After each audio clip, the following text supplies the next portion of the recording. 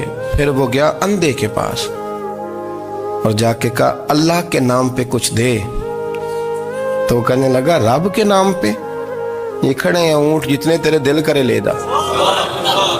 اس نے کہا کیا معنی اس بات کا؟ کہنے لگا یار تجھے کیا بتاؤں، میں تو اندھا تھا، میں نے تو کبھی دنیا دیکھی نہیں تھی، پھر اس کریم نے فضل کیا تو مجھے بڑا کچھ دکھایا. میں کیا بتاؤں، میرا دل کر رہا ہے کہہ دوں کہ پھر اس نے کعبہ دکھایا، پھر اس نے روضہ رسول دکھایا،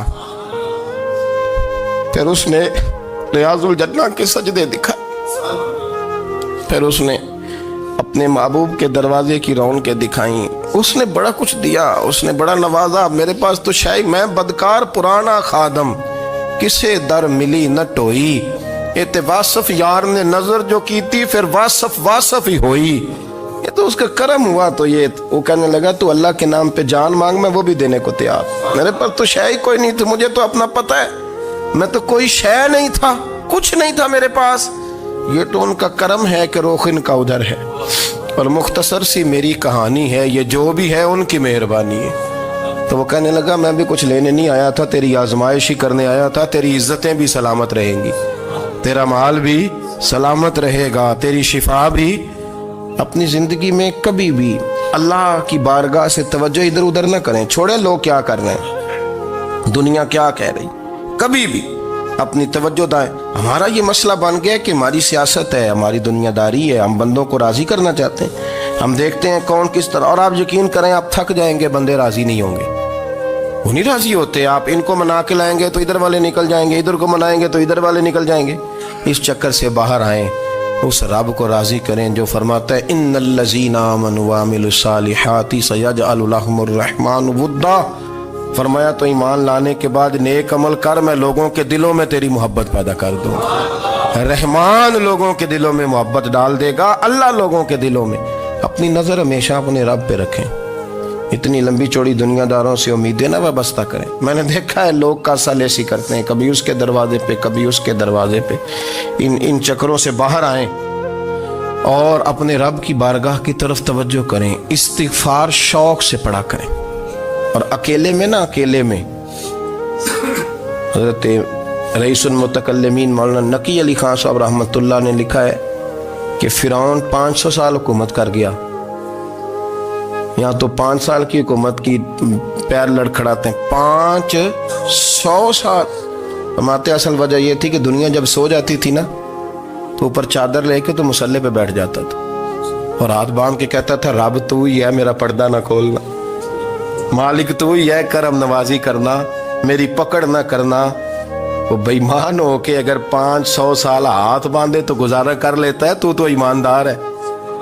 پر مسئلہ یہ ہے کہ تو رات کو بکل مار کے ہاتھ نہیں نہ باندھتا، تو منت نہیں کرتا، تو استغفار نہیں کرتا. توبہ کریں تو بچے رہیں. وہ اتنی لمبی حکومت کر گیا چونکہ رات کو کہتا تھا مالک رب تو ہی ہے، لیکن مہربانی فرما، میری پکڑ نہ فرمایا تو اللہ نے تو اس کو مہلت دے دی.